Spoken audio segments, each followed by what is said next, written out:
Yung mga parts, medyo nagluluto muna tayo ng carbonara. Nagluluto natin yung karning manok para may hapunan tayo. Yan ang hapunan natin, carbonara.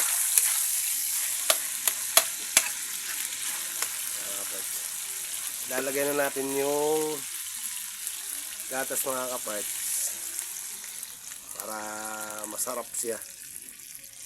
Yan ang hapunan natin ngayon mga kaparts.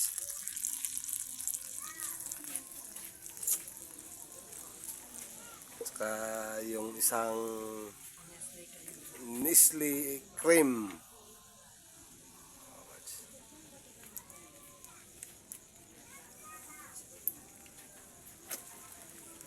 Tumatalsik pa mga kaparts eh.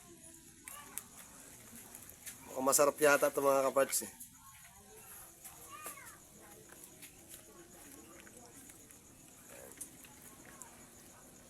So kailangan ng gatong mga kaparts kasi wala nang apoy. Lalagay pa yung isang mga kaparts. Nestle cream. Mahirap sabihin mga kaparts eh.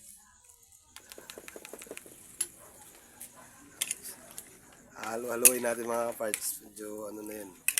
Halos puro gatas na nga ito mga kaparts. Oh.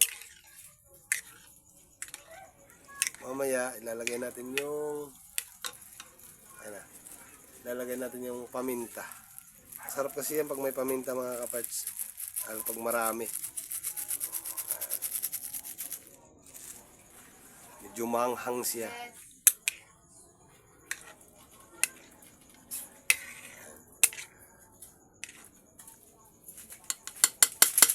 Ngayon lang ako nakapagluto ng ganito mga kaparts. Hindi ko rin alam to kung anong mga timpla nito mga kaparts. Nagpaturo pa lang tayo. Lagyan natin ng magic sarap mga kaparts.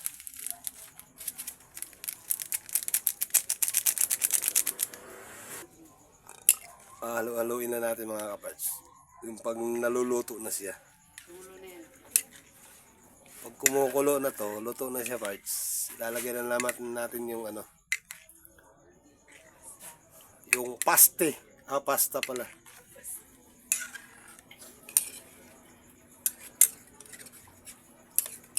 Wala tayong maisip na hapunan mga kaparts eh. Kasi bawal tayo sa kanin mga kaparts. Medyo tumataas na ang dugo. Mga kaparts, pakulo na siya mga kaparts. Halos puro gatas na nga yung mga kaparts.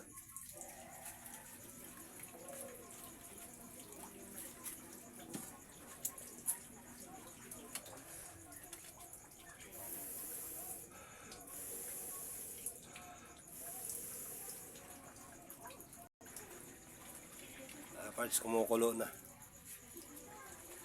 Kaya pag naluluto yan, lalagyan natin pasta. Masarap siguro to haluan ng palaka. Parang may gata siya oh.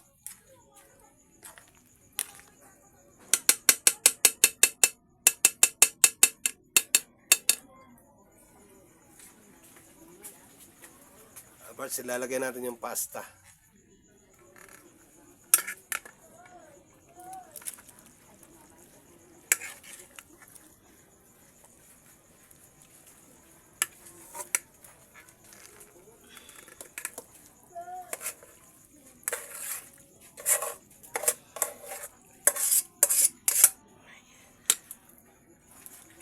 Halo-haluin na natin mga kaparts para maglasa yung pasta.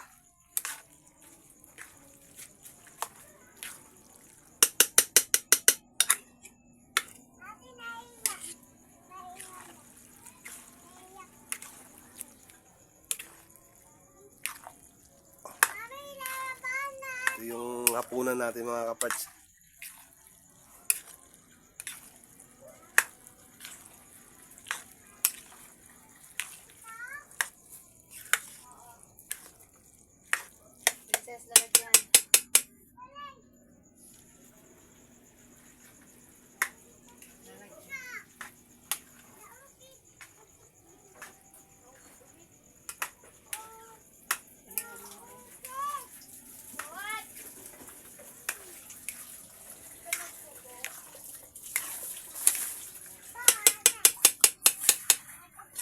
medyo okay na siguro ito mga kaparts. Hindi masyado siyang lutong-luto kasi nadudurog yung pasta eh.